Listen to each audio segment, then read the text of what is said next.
In the first part of our natural beauty edit, we did the general cleanup, we filled in the eyelashes, we made our paths, and we made our channels. We are now ready to look at the rest of the edit and to get started with dodge and burn. So with my file ready for dodge and burn, I first need to do my overall color corrections to help me with dodging and burning. In commercial beauty, you will rarely need to do much color grading, and the overall adjustments are usually very subtle, unlike fashion or portraits. With commercial beauty, it's very important that the skin tones remain natural, and you should check with your client before applying a grade. So I'm just going to create a group here, and you could either call it CG or OACC.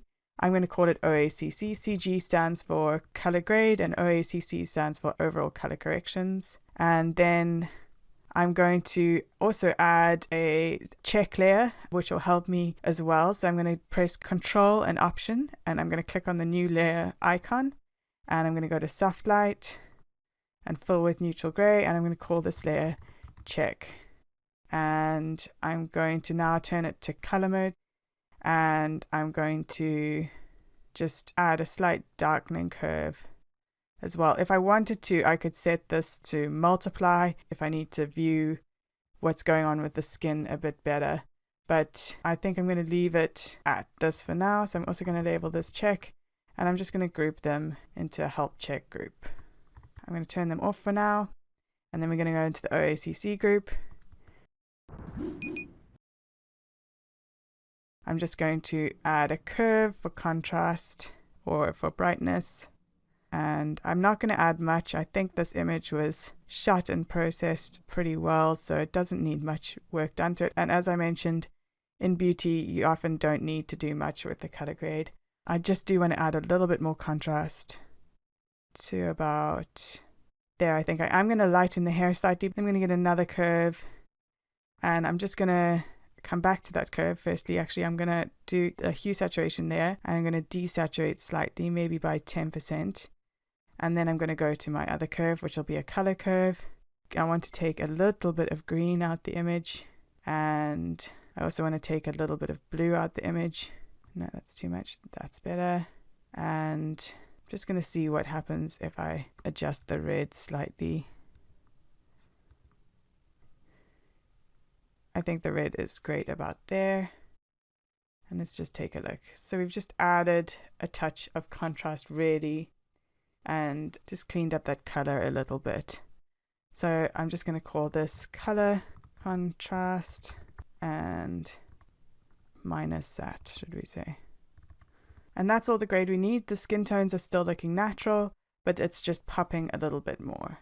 So if we put our help layers on, we're ready to start dodging and burning. I'm just going to dodge and burn. I'm going to address it in two ways. I'm going to have a grey layer, which I'll use to address the hair on the face, just because it's a quicker way of doing that. And then I'll use curves for the overall skin dodging and burning. So I'm going to start with the hair on the face, and I'm going to again create a dodge and burn layer, and I'm just going to call this hair D and B, and put it on soft light and fill with neutral grey. You can dodge and burn on a grey layer with your dodge tool set to mid-tones and very low exposure, should I say. And then you can go in and you can dodge and burn like that. So you can see that's going to start dodging there. Maybe it needs a bit of a higher exposure.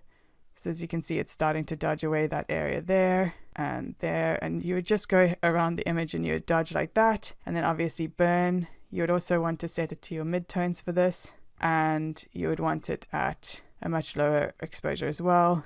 And then you could alternatively burn the brighter areas down like so. I personally prefer to use the brush tool, and I like to set it to 1% flow, and I like to have my airbrush on or my build up on, and I'm going to take shape dynamics off here and noise off here, and I'm going to have transfer, and that's set to pen pressure. Then have my brush set to white, and that'll be my dodging, and I'll go around and dodge the image like that. And then my burning would be set to black, and I would burn the image like that. And then the nice thing about this and why it's so quick is that you just need to switch between white and black using the X key, and you can switch between dodging and burning. So the areas I'm going to address now are going to be this area of hair over here, and then I'm going to address the rest with the curves dodge and burn. I'm just going to basically look for all the areas where I think the hair needs to be calmed down with dodging and burning.